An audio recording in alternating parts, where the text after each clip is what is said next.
how to manage show call window on Skype mobile. Hello guys, in this video I'm gonna show you how to manage show call window on Skype mobile. First thing we're gonna do is go to Skype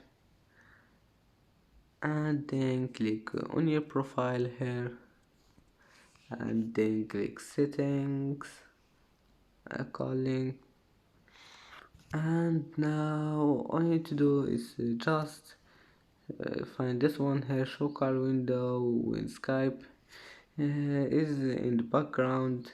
Turn it off if you don't want the call window, and if you want it just click here. It's easy, and that's how manage show call window on Skype mobile.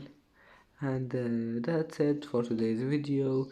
If you like this video, please don't forget like and subscribe, and see you in the next video.